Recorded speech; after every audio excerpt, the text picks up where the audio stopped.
subotu smo imali razgovor sa jednom damom koja nam je pomogla da shvatimo da u stvari možemo da se prepoznamo kako dišemo i na šta nam život, da kažemo, podsjeća ili bismo barem tako voleli, kroz neke svakodnevne materijale. Da ne kažem, kamen je nešto od kad je sveta i veka i pre nego što smo mi sami postali, kamen je postao pre nas. Različito kamenje nose određenu energiju. Drevne civilizacije su nas učile da kamen može da pomogne, da isceljuje, da ima različite moći, da šalje različite energije, neki izvlači, neki dodaju.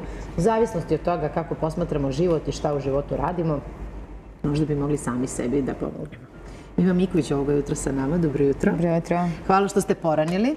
Tema je lepa i važna za početak radne sedmice i početak dana. Upravo to. Vi se bavite, da kažemo, time kako sami sebi da olakšamo, pomognemo, da nam ne utiče na svakodnevni život ono što ćemo u kući postaviti, ostaviti, namestiti. Nešto što ne moramo svaki dan nešto da guramo, da nešto radimo, da bi nam bilo lepše. Pa ne treba se gura.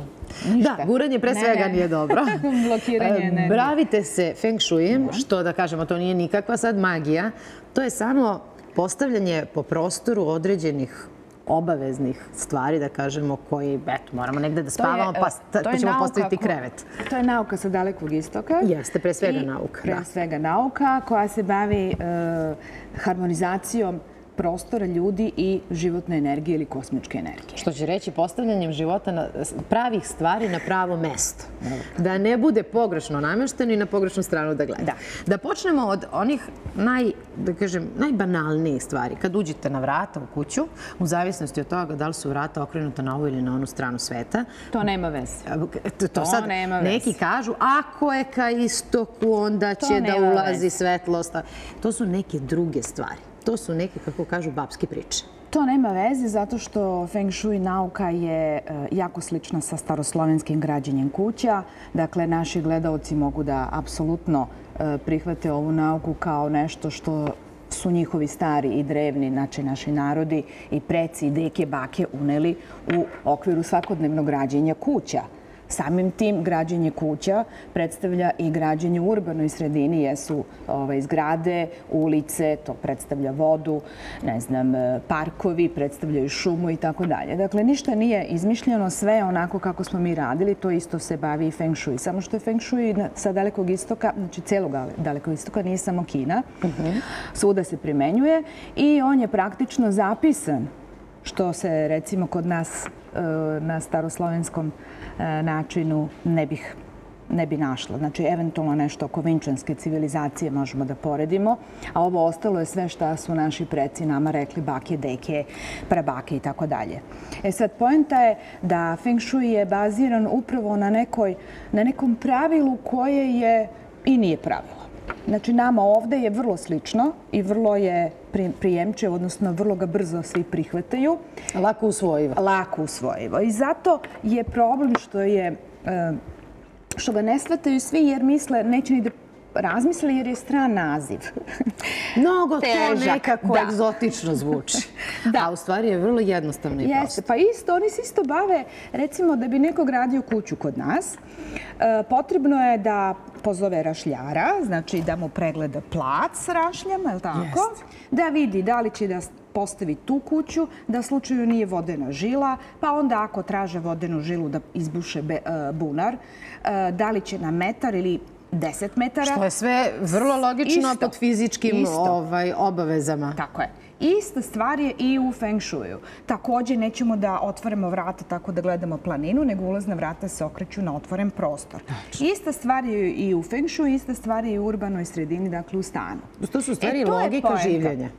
Logika življenja. Međutim, poenta je što na Dalekom istoku postoje, da ne kažem, 3 glavna grada koja su potpuno uređena po feng shuiju. Neću da pričamo o Kini koja ima mnogo gradova, apsolutno sve. Dakle, Hong Kong, Singapur, Kuala Lumpur i mnogo drugih koji su svi uređeni, da ne kažem i Japan, mislim, koji prihvata sve to. Na različite načine se zove. Poenta je da tamo se svaki deo grada gradi po nekom urbanističkom planu koji su odobrili feng shui majstori. Jer je to njihova kultura življenja? Ne. I mi imamo tu kulturu. I mi imamo, ali hoću da kažem, oni poštuju svoju kulturu življenja, a mi to nekako usvojamo kao pa to tako treba. Sad ovde je snaga solventnosti, ekonomske moći i neću uopšte o tome da diskutujem. Ono što mi moramo da prihvatimo jeste da postoji mnogo gradova iz grada starih koji su uređeni po socijalističkom principu. Molim lepo. Ako je tako uređeno, mi moramo da prihvatimo da bilo gde da nam se nalaze ulazne vrata, treba da ih sagledamo sa drugog aspekta. Znači, ne da li je na istoku, zapadu, znači, nije to slepo verovanje ovako mora, nego kako su nam postavljeni uslovi na taj način da mi uzmemo najbolje od toga. A vi, ako gradite na kući, ja ću doći vrlo rado da vam pomognem kako ćete da uradite po pravilima Feng Shui i po pravilima staroslavenskim koji su slični. A ako vi ulazite u neki prostor koji već postoji, i onda gledate sa strane šta možete da uradite. Prvo, da eventualno ne gledate na bolnice, na groblja, znači te zgrade. Pa ako gledate, onda postoje neki određeni lekovi koji su da bežite od dalekovoda, ako možete. Šta možemo da predupredimo, da. Tako je. Onda ako ulazite na glavna vrata, ulazna vaša, da budu najveće nego sva ostala unutra, zato se isprave ona blindirana, velika. Pa da vam je pogled... Čekajte, znači ulazna vrata u kuću ili u stan moraju biti veće od drugih vrata. Jeste. Zato što sve što je lepo i dobro mora da uđe na velika vrata. Apsolutno se slažem. Ja stalno pominjem te neke naše... Prozori? Ne. Sad, prozori trebalo bi da budu ni preveliki ni premali. Preveliki odlazi čija energija. To sam ja čula. Premali ne ulazi. A da vas pitam, je li istina da glava, odnosno kako vam je postavljen krevet, ne treba da bude ispod prozora, niti ispred vrata? Apsolutno tako. Jer se energija koju vi sabirate i emitujete izlazi ili ulazi u zavisnosti? A nisam o to. Postoji, ja ću sad da vam kažem, u Feng Shuiu, znači na tom dalekom istoku, postoji takozvani izraz crveno-otrovna strela. Znači, vi stavite krevet koji je između vrata, recimo, i prozora. I to je crvena strela. I kako ja to mojim sada nekim, kad držim predavanje i kad objašnjujem svojim studentima šta je to? Mi to zovemo promaja. Jest. I čim kažeš promaja, aha, ne, ba dobra, neću da sedim. Promaja u stvari nije, od toga se ne umire. To samo odnosi koncentraciju svega onoga što ste vi sakupljali u sebi. Neka neko to zove energija, neka to neko zove dobro emitovanje pozitivnih stvari, neka neko zove dobit ću lumbago, išija, sve jedno. Svakako na promeji ne treba sedeti zato što je tu neka cirkulacija. Da, ne valja. To, mislim, brza promjena energija nije ni to dobro. To vam je kao kad živite pored autoputa ili kad živite pored ulice koja je jednosmerna. Jako prometna. Znači, ova je jako prometna. Kako dođe či, tako ode. A ova samo u istom smeru ide. U istom smeru, znači trebalo bi da bude. Ali ne valja ni na kraju ulice, takozvana slepa ulica, jer tu se sliva skroz loša energija. Vi živite na kraju i to mi recimo... Tamo dođe kao slepo crevo. Ne samo to, nego... Znači, sva najlošija energija, kao kad šmrk paper u ulicu. Ono sve što je ružno... Ode na istu stranu. Ode na istu stranu. Dakle, postoje tu neki principi koji se poštuju, pravo da vam kažem, sve je slično kod nas. Ono što je meni interesantno i što sam ja malo fleksibilnija od mnogih Feng Shui majstora, možda na našim prostorima ili na Balkanu, jeste što sam dosta u Aziji, jako mnogo, i jako mnogo pronalazim novih saznanja, modernizovanih, urbanih, tako da kod njih prvo ne postoji reč moraš. Kod njih se skoro... Što realno ništa ne moramo, sve da li hoćemo i da li možemo. Sad, ne postoji to moraš, ne postoji to mora ovako ili ovako kako ja čujem što mi kažu neki ljudi, da im se govori, jer to onda je neko na nekom malo... drugom nivou, drugačija komunikacija. Ne znam kako da vam kažem, ali kod mene postoji trebalo bi, kod mene postoji 5 do 10 predloga dam, izvoli izaberi što ti odgovara. Striktno to, sad, postoje neke striktne stvari, kao recimo da se poklapa daska na WC šolji zbog toga što će izaći takozvana ktonska energija prljava ili čija energija koja uđe, ona bude usisana unutra. Mislim, logično. Jasno. Je li tako? Znači, Feng Shui je stvarno jedna logična nauka. Sad sam htjela da kažem, to su tako neke logične stvari koje se apsolutno sa svim osnovama civilizacijskog društva poklapaju. Tu nema ništa što bi sad vi rekli, ovo je neka vrađbina ili ovo ne, nema tu šta da se veruje. Prosto nije lepo da stalno bude otklopljena WC šolja. Pogotovo nama ženama koje ne podnosimo. Nije lepo da mi sad sedimo u kući kod nekog, smo došli u gosti i da nam šiba, promaja po rebrima i po kičmi, zato što eto tu se nalazi kauč. Pa nećeš sigurno nekog ugostiti tako. Pa da. E sad, postoje neke cakije zašto se stavljaju na neka mesta ljudi. Kad ih nisu poželjni u kući, onda ga staviš baš na to loše mesto. Kada nekoga voliš, onda ga stavljaš na svoje. Znam, ali ako vam neko nije poželjen u kući, nećete ga ni zvati da uđe. Pa nekada moraju da dođu. A nije hit. Ja to tako nekako gledam. Nismo kod kuće, šta da radimo? E sad, Feng Shui se bazira i na određenim stranama sveta. E sad, ako vi gradite kuću, ok, ja ću da vam uradim sve po pravilima. Ukoliko smo ušli u taj stan i sviđa nam se i dobar je, nema u sredini WC, recimo nema kuhinju u sredini stana, što nije baš poželjno, da sad ne objašnjavam zašto, može da se okreće po celom stanu lepo, može da se nešto i poruši, ne mora, u zavisnosti šta naši gledalci hoće, da li hoće da imaju više prostora, da bude open space ili otvoreni prostor, ili da bude zatvoren sa nekoliko vrata, u zavisnosti sad. U centru stana nije dobro samo da se drži mnogo težak namještaj, mnogo zidova, jer praktično centar stana je naš želudac. Znači, to je kao da ste sve najgore dana pojeli i ne možete da varite. Moram da vas pitam, ako je hodnik u centru stana, periferno su spavaća soba, dnevna soba, znači onako je kao leptir jedan, pa je telo leptira. Pa to je najbolje. To sam htjela da pitam. Da, to je optimalno. To vam je optimalno. S jedne strane kuhinja, s druge strane sobe, na kraju je kupatilo i ulaz je po sredini. To mi kao recimo neki skver, recimo Slavija. I onda ima nekoliko pravaca u koje ulaziš, u koje izlaziš. Jasno. Jeste. E sada, da kažem samo par nekih ovako, ako žele naši gledalci da sad nešto trenutno urade. Danas je nedelja, odnosno danas je ponedeljak, radni dan, vraćamo se, juče bila nedelja, mogli su nešto da urede. Ukoliko nisu, mogu danas da spreme posle podne neku sitnicu. Recimo, u kuhinji je jako važno da bude higijena.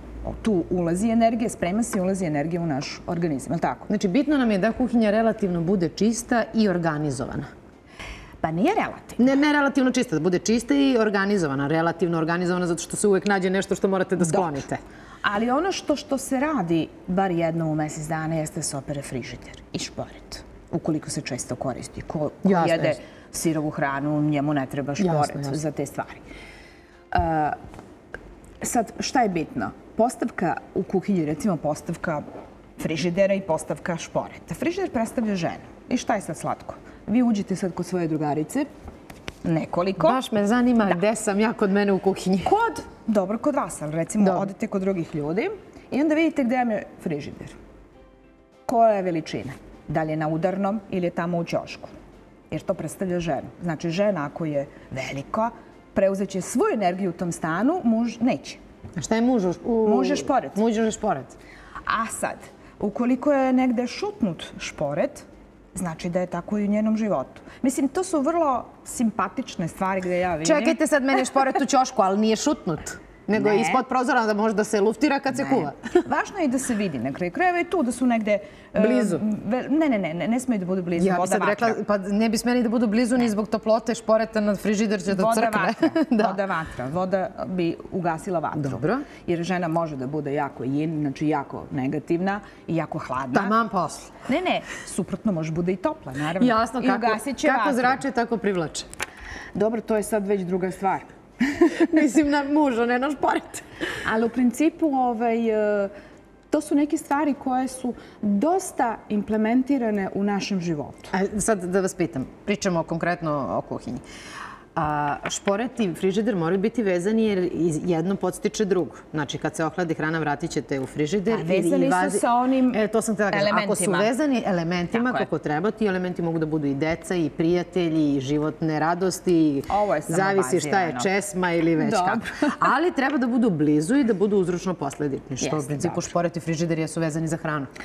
Uglavnom, kuhinja je jako teška zato što ona ima svih 5 elemenata i dosta treba da se vodi računa kako se postavljaju. Ali ako kažem da je i spavaći krevet jako važan, a da kažem da je i dečija stolica i sto jako važno, znači da je sve važno.